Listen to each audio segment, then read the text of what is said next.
एक छोटा सा गांव जहां हर कोई दो मासूम अनाथ भाइयों की किस्मत पर तरस खाता था, लेकिन किसी को नहीं पता था कि जिन दो बच्चों को लोग बेबस समझ रहे थे, उन्हीं दोनों की वजह से कुछ दिनों बाद पूरा गांव एक ऐसे सच का गवाह बनने वाला था जिसने लालच में अंधे एक इंसान की जिंदगी हमेशा के लिए बदल दी। भैया, क्या सच में ये खेत अब हमारे नहीं रहे? जब तक पिताजी की आखिरी निशानी हमारे साथ है, कोई हमसे हमारी जमीन नहीं छीन सकता। मैं वादा करता हूँ। उसी समय दूर खड़ा उनका ताऊ दोनों भाइयों की बातें सुनकर मुस्कुराता है। बच्चे हो तुम, अभी दुनिया नहीं देखी। कुछ ही दिनों में ये जमीन भी मेरी होगी और तुम दोनों सड़क पर। कुछ महीने पहले इसी गांव रामपुर में दो भाई अपने माता पिता के साथ एक छोटी सी लेकिन खुशहाल जिंदगी जी रहे थे। बड़ा भाई आर्यन समझदार और मेहनती था, जबकि छोटा भाई रोहन पूरे गांव की जान था। भैया, जल्दी आओ, देखो मैंने आम के पेड़ से सबसे बड़ा आम तोड़ा है। अरे पगले, अगर पिताजी ने देख लिया ना तो पहले हमें खेत में काम करवाएंगे, फिर आम खाने देंगे। दोनों भाई हंसने लगते हैं। उसी समय उनके पिता रघुवीर खेत से लौटते हैं। अरे शैतानों, इतनी ऊर्जा खेत में लगा दिया करो, फसल भी तुम दोनों की तरह मुस्कुराने लगेगी। पिताजी, मैं बड़ा होकर आपकी तरह किसान बनूंगा। किसान बनना गर्व की बात है बेटा, लेकिन पहले अच्छा इंसान बनना, बाकी सब अपने आप मिल जाएगा। माँ सीमा पानी का लोटा लेकर आती हैं। बस अब बातें बंद, सब लोग हाथ धोकर खाना खाने आओ। चारों एक साथ आंगन में बैठकर खाना खाते हैं। माँ, हम हमेशा ऐसे ही साथ रहेंगे ना? अगर परिवार एक दूसरे का साथ कभी ना छोड़े तो दुनिया की कोई ताकत उसे नहीं तोड़ सकती। आर्यन मुस्कुराता है, लेकिन घर के बाहर खड़ा एक आदमी ये सब चुपचाप देख रहा होता है। वो था रघुवीर का बड़ा भाई भैरव। भैरव धीरे धीरे घर की ओर बढ़ता है। अरे भैया, आइए आइए, बहुत दिनों बाद आए हैं। बस ऐसे ही सोचा छोटे भाई से मिल लूं। सीमा सम्मान से उन्हें खाना परोसती हैं। भैया, गरम गरम रोटी लीजिए। हाँ, रख दो। भैरव की नजर बार बार घर के सामने फैले हरे भरे खेतों पर जाती है। रघुवीर, इस साल तो अच्छी कमाई हुई होगी। भगवान की कृपा है और मेहनत का फल है, जो मिला उसी में खुश हैं। हाँ, खुश तो दिख ही रहे हो। भैरव वहां से चला जाता है। उसी रात अपने घर में। क्या हुआ, इतनी चुप क्यों हो? देखा तुमने, रघुवीर के पास कितनी जमीन है और लोग उसकी कितनी इज्जत करते हैं। दूसरे की खुशियां देखकर जलने से कुछ नहीं मिलेगा। मुझे उसकी खुशियां नहीं, उसकी जमीन चाहिए। ये कैसी बातें कर रहे हो? वो तुम्हारा छोटा भाई है। रिश्ते तब तक अच्छे लगते हैं जब तक उनके बीच दौलत नहीं आती। अगली सुबह रघुवीर को पास के कस्बे में बीज और खेती का सामान लेने जाना था। इस बार सीमा भी उनके साथ जाने वाली थी। आर्यन, हम दोपहर तक लौट आएंगे, तुम रोहन का ध्यान रखना। आप बिल्कुल चिंता मत कीजिए माँ। माँ, मेरे लिए गुड़ वाली रेवड़ी लाना। जरूर लाऊंगी। बेटा, घर का बड़ा होने का मतलब सिर्फ उम्र नहीं होता, जिम्मेदारी निभानी पड़ती है। अपने छोटे भाई का साथ कभी मत छोड़ना। मैं वादा करता हूँ पिताजी। रघुवीर मुस्कुराते हैं और दोनों बैलगाड़ी से कस्बे की ओर निकल जाते हैं। भैया, चलो खेत में तितलियां पकड़ते हैं। पहले गायों को चारा डाल देते हैं, फिर खेलेंगे। दोनों भाई अपने काम में लग जाते हैं। उसी समय गांव का एक लड़का तेजी से उनकी तरफ दौड़ता हुआ आता है। आर्यन, जल्दी चलो, मुख्य सड़क पर तुम्हारे माता पिता की बैलगाड़ी का बहुत बड़ा हादसा हो गया है। क्या तू सच बोल रहा है? मुखिया जी ने मुझे तुम्हें बुलाने भेजा है। आर्यन का चेहरा सफेद पड़ जाता है। वो तुरंत रोहन का हाथ पकड़कर सड़क की ओर दौड़ पड़ता है। गांव के बाहर बहुत बड़ी भीड़ लगी हुई थी। मुखिया, कुछ गांव वाले और वैद्य वहां खड़े थे। आर्यन भीड़ को चीरते हुए आगे बढ़ता है। हटिए, मुझे जाने दीजिए। पिताजी, माँ। जैसे ही वो आगे पहुंचता है, उसके कदम वहीं रुक जाते हैं। दोनों की आंखों से आंसू बहने लगते हैं। रोहन कुछ समझ नहीं पाता। भैया, माँ क्यों नहीं उठ रही? पिताजी सो गए क्या? आर्यन, उसकी आंखों से लगातार आंसू बह रहे थे, लेकिन वो अपने छोटे भाई के सामने टूटना नहीं चाहता था। बेटा, हिम्मत रखो। तुम्हारी माता पिता अब इस दुनिया में नहीं रहे। नहीं, ये झूठ है। माँ, उठो ना। मैं रेवड़ी भी नहीं मांगूंगा, बस एक बार बात करो। रोहन माँ को हिलाकर जगाने की कोशिश करता है। ये देखकर वहां खड़े कई गांव वालों की आंखें भी नम हो जाती हैं। हाय राम, इतने छोटे बच्चों पर इतना बड़ा दुख। उसी समय भैरव धीरे धीरे आगे आता है। उसके चेहरे पर दुख का दिखावा था, लेकिन अंदर ही अंदर उसके मन में कुछ और चल रहा था। बच्चों, अब से मैं ही तुम्हारा सहारा हूं। चलो, मेरे घर चलो। आर्यन आंसू पोंछते हुए अपने ताऊ की तरफ देखता है। उसे नहीं पता था कि जिस इंसान का हाथ उसने सहारे के लिए पकड़ा है, वही इंसान कुछ दिनों बाद उसकी जिंदगी की सबसे बड़ी परीक्षा बनने वाला है। माता पिता की अंतिम विदाई के बाद पूरा गांव चाहता था कि दोनों मासूम भाइयों को प्यार और सहारा मिले। इसलिए गांव के मुखिया ने आर्यन और रोहन को उनके ताऊ भैरव के साथ भेज दिया। दोनों भाई अपना छोटा सा संदूक, कुछ कपड़े और अपने माता पिता की एक पुरानी तस्वीर लेकर ताऊ के घर पहुंचते हैं। आओ बेटा, अब यही तुम्हारा घर है। ताई, क्या हम यहीं रहेंगे? हाँ बेटा, जब तक मैं हूँ तुम्हें किसी बात की चिंता नहीं करनी पड़ेगी। शारदा सचमुच दोनों भाइयों से ममता करती थी, लेकिन भैरव की आंखों में वही पुराना लालच था। आर्यन, अब तुम बड़े हो गए हो। कल से घर और खेत के काम में हाथ बटाना। जी ताऊ जी, मैं भी काम करूंगा। अरे नहीं, तुम अभी छोटे हो, आराम करो। रोहन खुश हो जाता है, लेकिन आर्यन को ताऊ की मुस्कान कुछ अजीब लगती है। उस रात आर्यन की नींद अचानक खुल जाती है। उसे आंगन से धीमी आवाजें सुनाई देती हैं। वो चुपचाप दरवाजे के पास जाकर सुनने लगता है। अब दोनों मेरे घर में हैं। बस जमीन भी मेरे नाम हो जाए, फिर कोई चिंता नहीं। लेकिन वो बच्चे हैं। उनके पिता ने सारी उम्र मेहनत करके वो खेत बनाए थे।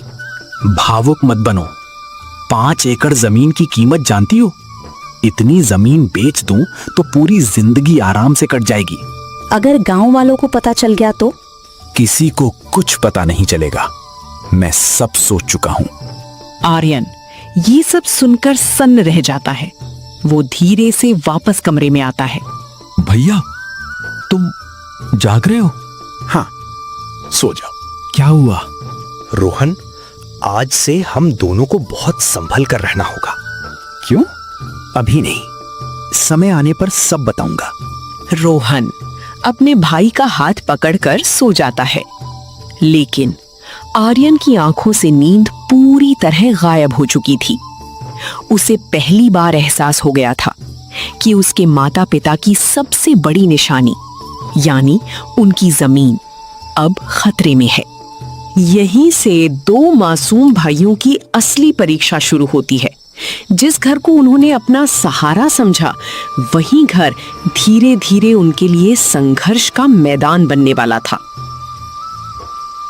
अगली सुबह सब कुछ बिल्कुल सामान्य दिखाई दे रहा था, लेकिन भैरव के मन में एक नई चाल तैयार हो चुकी थी। आर्यन, आज से खेत का सारा काम तुम संभालोगे। और हाँ, पढ़ाई लिखाई में समय बर्बाद करने की जरूरत नहीं है। लेकिन ताऊ जी, पिताजी चाहते थे कि मैं और रोहन दोनों पढ़ें। अब मैं तुम्हारा अभिभावक हूं। जो मैं कहूंगा वही होगा। आर्यन चुप हो जाता है। वो समझ चुका था सीधे विरोध करने का समय अभी नहीं आया है। भैया, आज स्कूल नहीं चलेंगे? चलेंगे, लेकिन पहले ताऊजी का काम पूरा कर लेते हैं। भैरव दूर खड़ा दोनों भाइयों को देखकर मुस्कुराता है। जितना काम कराऊंगा उतना ही जल्दी ये दोनों टूट जाएंगे। उसी दोपहर भैरव गांव के लेखपाल और एक वकील से मिलने पहुंचता है। कहो भैरव जी, कैसे आना हुआ? भाई की मौत के बाद उसकी जमीन का काम करवाना है। जमीन तो दोनों बच्चों के नाम है। जब तक वे बड़े नहीं हो जाते कोई उसे अपने नाम नहीं करा सकता। भैरव कुछ देर चुप रहता है, फिर धीरे से मेज पर रुपयों से भरा एक लिफाफा रख देता है। अगर कोई दूसरा रास्ता निकल आए तो? लेखपाल और वकील एक दूसरे की तरफ देखने लगते हैं। काम आसान नहीं है, लेकिन अगर बच्चों के दस्तखत किसी कागज पर मिल जाएं, तो आगे की राह खुल सकती है। दस्तखत मैं करवा लूंगा, उन्हें पढ़ना भी कहाँ आता है। तीनों धीरे धीरे मुस्कुराने लगते हैं। उन्हें बिल्कुल अंदाजा नहीं था कि उनकी ये बातचीत कार्यालय के बाहर खड़ा एक बूढ़ा आदमी सुन चुका था। वो था रामू काका, रघुवीर का सबसे भरोसेमंद दोस्त। भैरव, तू इतना नीचे गिर जाएगा मैंने कभी नहीं सोचा था। अगर मैंने समय रहते कुछ नहीं किया तो रघुवीर की आखिरी निशानी भी खत्म हो जाएगी। रामू काका तेज कदमों से वहां से निकल जाते हैं। उन्हें अब सबसे पहले आर्यन और रोहन तक पहुंचना था। अगली सुबह भैरव ने अपने चेहरे पर बनावटी मुस्कान सजाई। आज वो अपनी सबसे बड़ी चाल चलने वाला था। आर्यन बेटा इधर आओ। जी ताऊ जी। सरकार की तरफ से अनाथ बच्चों को हर महीने पैसे मिलते हैं। बस इन कागजों पर तुम्हारे दस्तखत चाहिए, फिर तुम्हें और रोहन को कोई परेशानी नहीं होगी। आर्यन कागज हाथ में लेता है।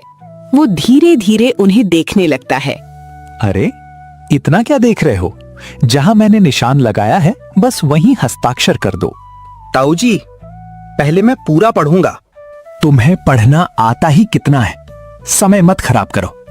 उसी समय आर्यन को अपने पिता की एक बात याद आती है। बेटा, कभी भी किसी कागज पर बिना पढ़े हस्ताक्षर मत करना, चाहे सामने अपना ही आदमी क्यों ना हो। माफ कीजिए ताऊ जी, जब तक मुझे सब समझ नहीं आएगा मैं हस्ताक्षर नहीं करूंगा। मैं तुम्हारा बुरा चाहता हूं क्या? ऐसी बात नहीं है, लेकिन पिताजी की यही सीख थी। भैरव गुस्से में कागज छीन लेता है। लगता है ये लड़का मेरी सोच से ज्यादा समझदार है। उसी शाम घर के बाहर किसी की आवाज आती है। अरे आर्यन बेटा, घर पे हो? दोनों भाई दौड़कर बाहर आते हैं। रामू काका, आप इतने दिनों बाद आए। तुम दोनों को देखकर रघुवीर की याद आ गई। काका आप अंदर आइए। भैरव भी बाहर आ जाता है। अरे रामू, कैसे आना हुआ? बस बच्चों का हाल पूछने आया था। मैं इनका पूरा ध्यान रख रहा हूं, तुम चिंता मत करो। रामू काका एक नजर आर्यन की ओर देखते हैं। आर्यन की आंखें सब कुछ कह देती हैं। रामू काका समझ जाते हैं कि सच्चाई कुछ और है। थोड़ी देर बाद जब भैरव घर के अंदर चला जाता है, रामू काका धीरे से आर्यन के पास आते हैं। बेटा, अगर कभी कोई परेशानी हो तो बिना डरे मेरे पास आना। काका, क्या मैं आपसे अकेले में बात कर सकता हूँ? रामू काका सिर हिलाते हैं। दोनों घर के पीछे चले जाते हैं। काका, ताऊ जी हमें स्कूल नहीं जाने देते और कल वो मुझसे कुछ कागजों पर हस्ताक्षर करवाना चाहते थे। क्या तुमने हस्ताक्षर किए? नहीं। शाबाश बेटा, तुमने बहुत बड़ी गलती होने से रोक दी। अब से कोई भी कागज मेरे बिना मत छूना। आर्यन पहली बार महसूस करता है कि इस कठिन समय में वो अकेला नहीं है। लेकिन भैरव इतनी आसानी से हार मानने वालों में से नहीं था। उसने तय कर लिया था कि अगर प्यार से काम नहीं बना तो अब डर का इस्तेमाल करेगा। जिस दिन आर्यन ने कागजों पर हस्ताक्षर करने से मना किया, उसी दिन से भैरव का व्यवहार पूरी तरह बदल गया। सुबह सूरज निकलने से पहले आर्यन, खेत में पानी लगाना है, गौशाला भी साफ करनी है और लकड़ियां भी लानी है। जी ताऊ जी। आर्यन चुपचाप काम पर लग जाता है। रोहन भी भाई के पीछे पीछे जाने लगता है। रोहन, तू रसोई में जाकर बर्तन साफ कर। लेकिन मुझे तो स्कूल जाना है। अब स्कूल की नहीं, काम की जरूरत है। रोहन उदास होकर सिर झुका लेता है। कुछ देर बाद ताई शारदा दोनों के लिए खाना लेकर आती हैं। लो बेटा, गरम रोटी खा लो। तभी भैरव वहां आ जाता है। इतनी रोटियां क्यों दी? काम करेंगे तभी खाना मिलेगा। ताऊ जी, मुझे बहुत भूख लगी है। भूख लगी है तो काम और तेज करो। रोहन की आंखों में आंसू आ जाते हैं। आर्यन अपनी आधी रोटी तोड़कर चुपचाप रोहन के हाथ में रख देता है। खा लो, मुझे भूख नहीं है। लेकिन भैया, आपने भी तो कुछ नहीं खाया। मुझे सच में भूख नहीं है, तुम खाओ। दूर खड़ी शारदा ये सब देखकर रो पड़ती है। उस रात दोनों भाई आंगन में बिछी पुरानी चारपाई पर लेटे थे। आसमान में चमकते तारों को देखते हुए रोहन धीरे से बोलता है। भैया, क्या हम फिर कभी अपने पुराने घर जाएंगे? आर्यन कुछ पल चुप रहता है। जरूर जाएंगे। वो घर, वो खेत, सब पिताजी की मेहनत है। हम उन्हें कभी नहीं छोड़ेंगे। अगर ताऊ जी ने हमें निकाल दिया तो? आर्यन रोहन का हाथ कसकर पकड़ लेता है। जब तक मैं जिंदा हूं, तुम्हें कोई कहीं नहीं भेज सकता। ये मेरा वादा है। रोहन अपने भाई के कंधे पर सिर रखकर सो जाता है। लेकिन आर्यन की आंखों में नींद नहीं थी। वो मन ही मन सोच रहा था। पिताजी, आपने मुझे जिम्मेदारी दी थी। मैं हर हाल में रोहन और आपकी जमीन दोनों की रक्षा करूंगा। उसी समय घर के अंदर भैरव एक नया फैसला ले चुका था। अब ये दोनों बच्चे मेरे रास्ते का कांटा बन गए हैं। अगर ये घर में रहे तो जमीन कभी नहीं मिलेगी। मुझे ऐसी चाल चलनी होगी कि ये खुद ही गांव छोड़ दें। भैरव की बात दरवाजे के पास खड़ी शारदा सुन लेती हैं। उनके चेहरे पर डर साफ दिखाई देता है। हे भगवान, इन मासूम बच्चों की रक्षा करना। भैरव अब सिर्फ जमीन नहीं चाहता था, वो चाहता था कि दोनों भाई उसकी जिंदगी से हमेशा के लिए दूर हो जाएं। लेकिन उसे नहीं पता था कि अगले ही दिन एक ऐसी घटना होने वाली है जो उसकी पूरी योजना को हिला देगी। अगले दिन भैरव किसी काम से पास के कस्बे चला गया। घर में सिर्फ शारदा, आर्यन और रोहन थे। आर्यन बेटा, घर के पीछे वाले पुराने कमरे की सफाई कर दो। कई सालों से किसी ने उसे खोला भी नहीं है। जी ताई। आर्यन और रोहन झाड़ू लेकर पुराने कमरे में पहुंचते हैं। कमरा धूल से भरा हुआ था।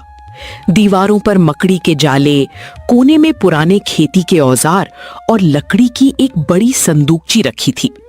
भैया, ये संदूक तो मैंने पहले कभी नहीं देखा। चलो देखते हैं इसमें क्या है। आर्यन धीरे से संदूक खोलता है। अंदर कुछ पुराने कपड़े, पिताजी की डायरी, एक पारिवारिक फोटो और लाल कपड़े में लिपटा हुआ एक बंडल रखा था। ये लाल कपड़ा खोलो ना। आर्यन कपड़ा खोलता है।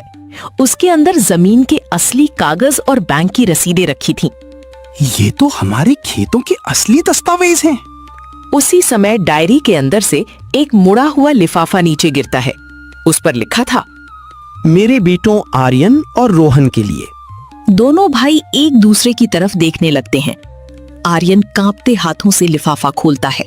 अगर तुम दोनों ये पत्र पढ़ रहे हो तो शायद मैं तुम्हारे साथ नहीं हूं। बेटा, जिंदगी में मेहनत कभी मत छोड़ना। और सबसे जरूरी बात, इस लाल कपड़े में रखे जमीन के असली कागज हमेशा संभाल कर रखना। अगर कभी कोई इन्हें छीनने की कोशिश करे तो सीधे गांव के मुखिया या अदालत का सहारा लेना, क्योंकि यही कागज तुम्हारे हक का सबसे बड़ा सबूत है। और याद रखना, ईमानदारी की जीत देर से होती है, लेकिन होती जरूर है। तुम्हारा पिता रघुवीर। पत्र पढ़ते पढ़ते आर्यन की आंखें भर आती हैं। भैया, पिताजी ने हमारे लिए सच में ये सब संभाल कर रखा था? हाँ, और अब ये कागज किसी भी हालत में ताऊ जी के हाथ नहीं लगने चाहिए। उसी समय बाहर से बैलगाड़ी रुकने की आवाज आती है। आर्यन, रोहन, कहां हो तुम दोनों? तुम दोनों इस संदूक में क्या ढूंढ रहे थे? आर्यन कुछ बोलने ही वाला था कि रोहन डर के मारे आर्यन का हाथ कसकर पकड़ लेता है। भैरव की आंखों में शक साफ दिखाई दे रहा था और यहीं से कहानी अपने सबसे बड़े मोड़ की ओर बढ़ने वाली थी। ताऊ जी, ताई ने सफाई करने को कहा था, बस वही कर रहे थे। सफाई या कुछ ढूंढ रहे थे? हमने कुछ नहीं लिया, सच कह रहे हैं। भैरव संदूक के अंदर हाथ डालकर हर सामान उलट पुलट कर देखने लगता है। पुराने कपड़े, कुछ बर्तन, डायरी रखने की जगह सब कुछ बिखर जाता है, लेकिन उसे कुछ नहीं मिलता, क्योंकि असली कागज आर्यन पहले ही अपनी कमीज के अंदर छिपा चुका था। अगर मुझे पता चला कि तुम दोनों मुझसे कुछ छिपा रहे हो तो अच्छा नहीं होगा। भैया मैं तो बहुत डर गया था। डरना नहीं, अब हमें पहले से भी ज्यादा सावधान रहना होगा। उसी शाम रामू काका गांव के मुखिया से मिलने पहुंचते हैं। मुखिया जी, मुझे आपसे बहुत जरूरी बात करनी है। कहो रामू, क्या बात है? मुझे पूरा यकीन है भैरव रघुवीर के बच्चों की जमीन हड़पना चाहता है। मुखिया चौंक जाते हैं। तुम्हारे पास कोई सबूत है? अभी नहीं, लेकिन मैंने उसे वकील और लेखपाल के साथ बातें करते सुना है। कुछ ना कुछ गड़बड़ जरूर है। सिर्फ सुनी सुनाई बातों पर मैं किसी पर आरोप नहीं लगा सकता। अगर सबूत मिले तो पंचायत तुरंत बैठेगी। मैं सबूत लेकर ही वापस आऊंगा। रामू काका बाहर निकलते हैं। उनके चेहरे पर चिंता भी थी और एक दृढ़ निश्चय भी। रघुवीर, मैंने तुझसे वादा किया था, तेरे बच्चों को कभी अकेला नहीं छोड़ूंगा। अब चाहे जो हो, मैं उन्हें इंसाफ दिलाकर रहूंगा। अब खेल बदल चुका था। एक तरफ भैरव अपनी अगली चाल चलने की तैयारी कर रहा था, दूसरी तरफ आर्यन के पास असली दस्तावेज थे और रामू काका सबूत जुटाने निकल चुके थे। लेकिन किस्मत अभी दोनों भाइयों की और भी कठिन परीक्षा लेने वाली थी। अगली सुबह भैरव ने पूरे गांव के सामने एक नया नाटक शुरू कर दिया। अरे भाइयों, अब ये दोनों बच्चे ही मेरा परिवार हैं। मैं इनकी परवरिश में कोई कमी नहीं छोड़ूंगा। गांव वाले उसकी बातें सुनकर उसकी तारीफ करने लगे। देखो, आज भी ऐसे लोग हैं जो अपने भाई के बच्चों को अपना लेते हैं। भगवान भैरव को खुश रखे। आर्यन, इधर आओ। जी ताऊ जी। घर के मंदिर में रखे 5,000 रुपए नहीं मिल रहे, तुमने लिए हैं? क्या? नहीं ताऊ जी, मैंने पैसे नहीं लिए। भैया कभी चोरी नहीं कर सकते। तो फिर पैसे गए कहां? घर में तुम दोनों के अलावा और कौन है? तभी भैरव जोर से चिल्लाने लगता है। बचाओ, चोरी हो गई, मेरे ही घर में चोरी हो गई। कुछ ही मिनटों में आस पड़ोस के लोग घर के बाहर इकट्ठा हो जाते हैं। क्या हुआ भैरव?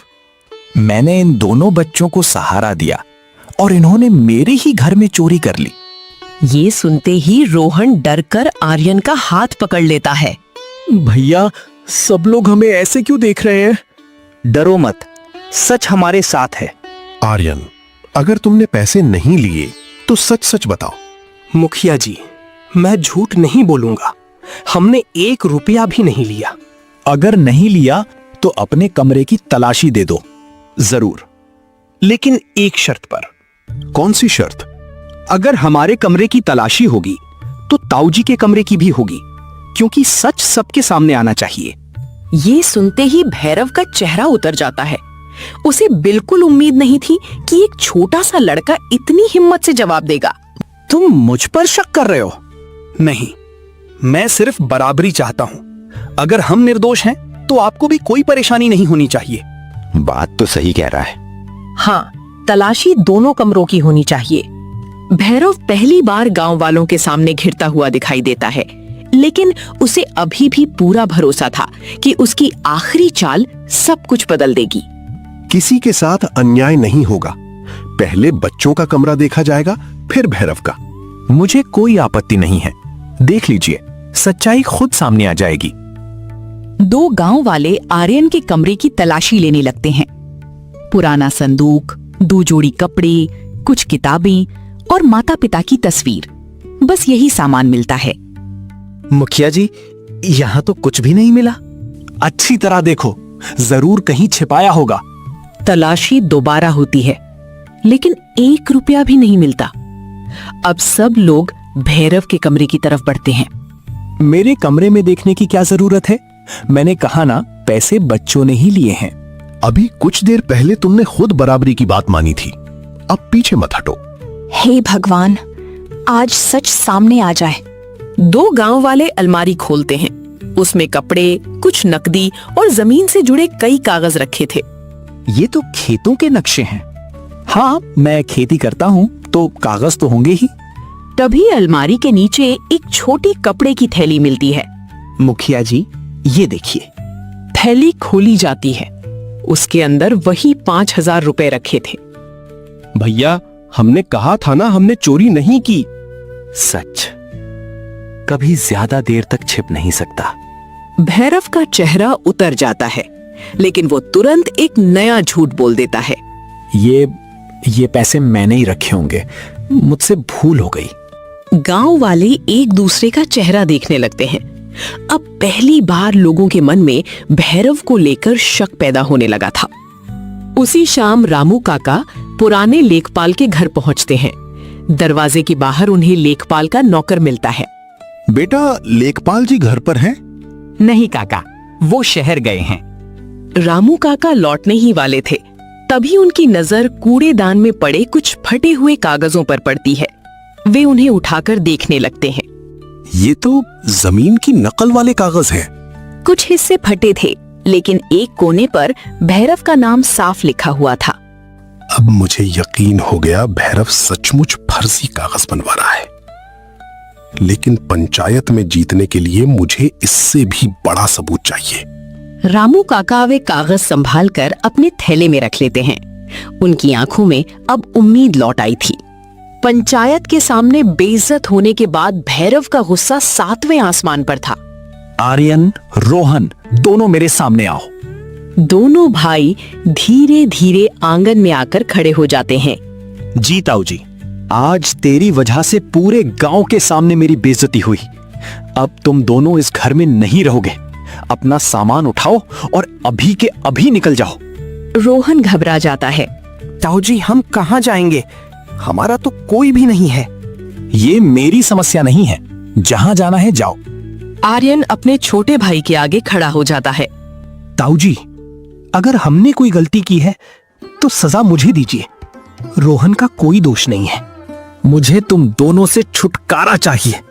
बस, बहुत हो गया। तुम बीच में मत बोलो। मैं जरूर बोलूंगी। ये बच्चे अनाथ हैं, कोई बोझ नहीं। इनके माता पिता की चिता की आग अभी ठंडी भी नहीं हुई और तुम इन्हें घर से निकाल रहे हो। अगर तुम्हें इन पर इतना ही तरस आता है तो तुम भी इनके साथ चली जाओ। शारदा की आंखों में आंसू आ जाते हैं, लेकिन इस बार वो पीछे नहीं हटती। अगर इंसानियत निभाना गलती है तो मुझे ये गलती मंजूर है। आर्यन पहली बार ताई को सम्मान भरी नजरों से देखता है। उसी समय बाहर से किसी की आवाज आती है। रुको, कोई भी बच्चा इस घर से बाहर नहीं जाएगा। सबकी नजर दरवाजे की तरफ जाती है। रामू काका मुखिया के साथ अंदर आते हैं। भैरव, जब तक पंचायत कोई फैसला नहीं सुनाती, तुम बच्चों को घर से नहीं निकाल सकते। ये मेरा घर है, मैं जिसे चाहूं रखूं, जिसे चाहूं निकाल दूं। घर तुम्हारा हो सकता है, लेकिन ये बच्चे इस गांव की जिम्मेदारी भी हैं। कानून भी इनके साथ है। भैरव गुस्से से मुट्ठी भींच लेता है। रामू काका आर्यन के पास आते हैं। बेटा, डरो मत। अब लड़ाई सिर्फ तुम्हारी नहीं रही, पूरा सच सामने आएगा। काका, मेरे पास भी कुछ है। क्या? मुझे पिताजी की संदूकची में जमीन के असली कागज मिले हैं। क्या? अगर ये सच है तो अब भैरव बच नहीं सकता। आर्यन धीरे से सिर हिलाता है। दूर खड़ा भैरव उनकी बातें तो नहीं सुन पाता, लेकिन उसे महसूस हो जाता है कि दोनों कुछ बड़ा छिपा रहे हैं। जरूर इनके पास कोई ऐसा राज है जो मेरी सारी मेहनत पर पानी फेर सकता है। मुझे हर हाल में वो पता करना होगा। अब बाजी पूरी तरह बदल चुकी थी। एक तरफ लालच, दूसरी तरफ सच, और दोनों के बीच खड़े थे दो मासूम भाई जो सिर्फ अपने माता पिता की आखिरी निशानी बचाना चाहते थे। उस रात पूरा घर सो चुका था, लेकिन भैरव की आंखों में नींद नहीं थी। उसके मन में सिर्फ एक ही सवाल घूम रहा था। आखिर आर्यन क्या छिपा रहा है?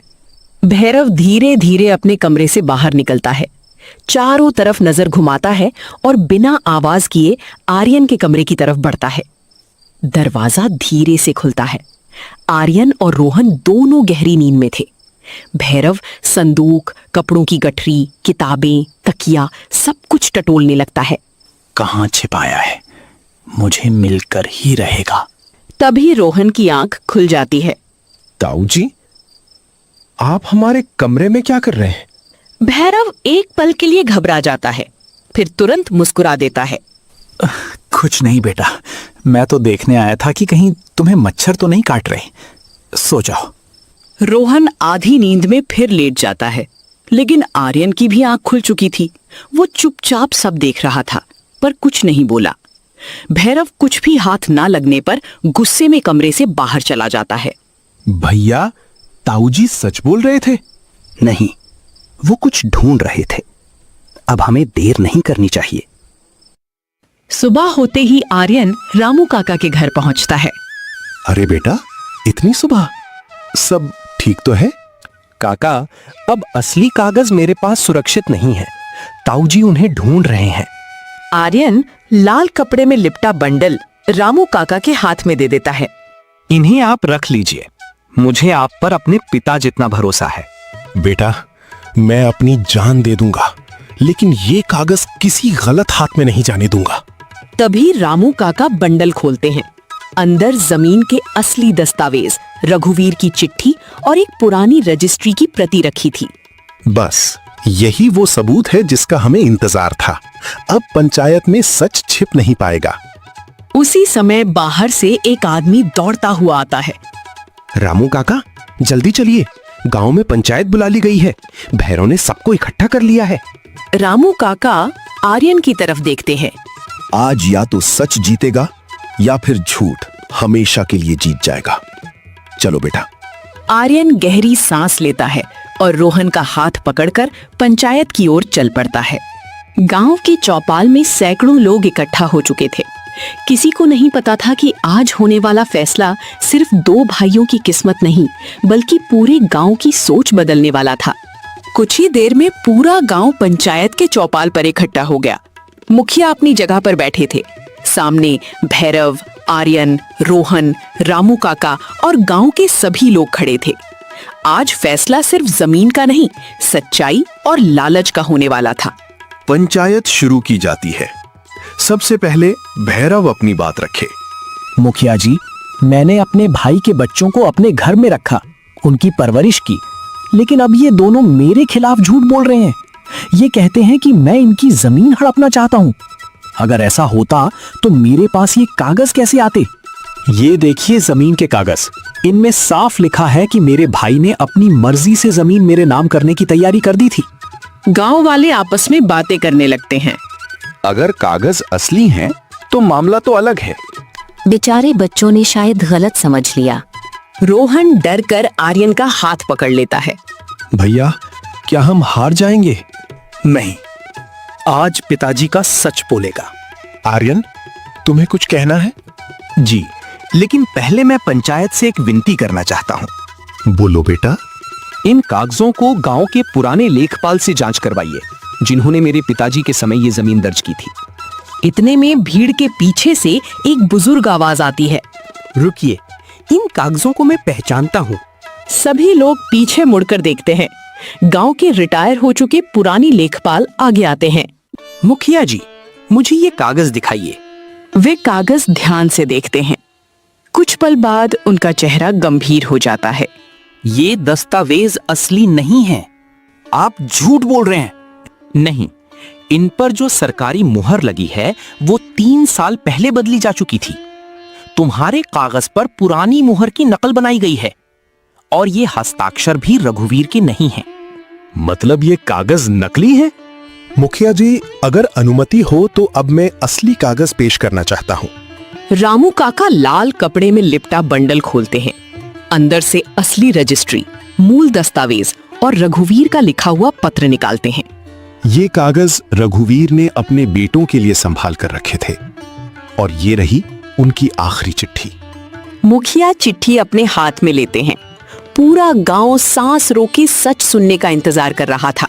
सालों से छिपा सच अब कुछ ही पलों में पूरे गांव के सामने आने वाला था और भैरव पहली बार खुद को पूरी तरह घिरा हुआ महसूस कर रहा था। मैं रघुवीर की आखिरी चिट्ठी सबके सामने पढ़ता हूं। अगर कभी मेरे बच्चों के हक पर कोई बुरी नजर डाले तो इस चिट्ठी और इन असली कागजों को पंचायत के सामने जरूर रखना। मेरी जमीन सिर्फ मेरे दोनों बेटों की है। जब तक वे बड़े ना हो जाएं, कोई भी इसे बेच या अपने नाम नहीं कर सकता।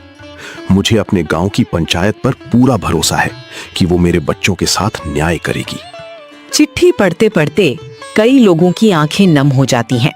रघुवीर कितना नेक इंसान था। उसी समय भीड़ के पीछे से एक आदमी कांपते हुए आगे आता है। वो था वही लेखपाल जिसने भैरव के कहने पर नकली कागज तैयार किए थे। मुखिया जी, मुझसे बहुत बड़ी गलती हुई है। भैरव ने मुझे पैसों का लालच दिया था।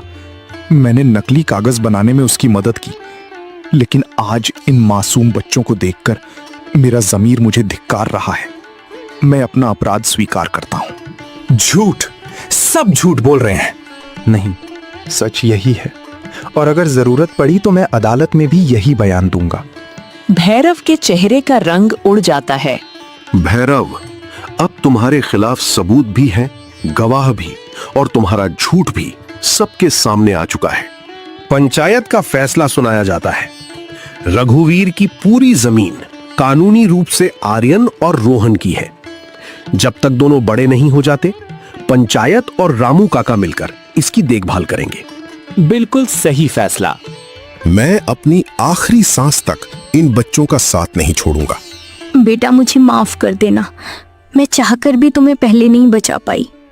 ताई, आपने हमेशा हमारा साथ दिया।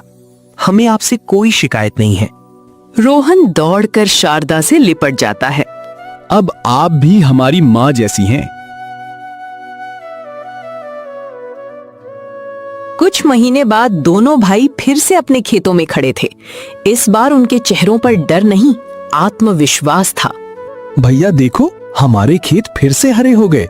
हाँ, क्योंकि मेहनत और सच कभी हारते नहीं।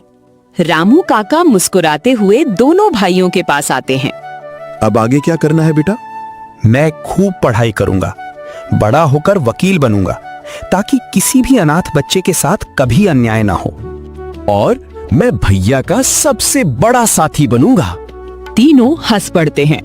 दूर हवा में लहलहाती फसल मानो रघुवीर और सीमा की दुआएं अपने बच्चों तक पहुंचा रही थीं। लालच इंसान को कुछ समय के लिए जीतता हुआ दिखा सकता है, लेकिन सच्चाई, हिम्मत और ईमानदारी की जीत अंत में निश्चित होती है। जो अपने हक के लिए सही रास्ते पर डटा रहता है, भगवान भी उसका साथ देते हैं। दोस्तों, अगर हमारी ये कहानी आपको जरा सी भी पसंद आई हो तो कृपया हमारे चैनल को जरूर सब्सक्राइब करें। ऐसी ही दिल छू लेने वाली और मनोरंजक कहानियां देखने के लिए हमारे साथ जुड़े रहें। वीडियो को लाइक करें, अपने दोस्तों के साथ शेयर करें और कमेंट करके हमें जरूर बताइए कि आपको ये कहानी कैसी लगी। धन्यवाद।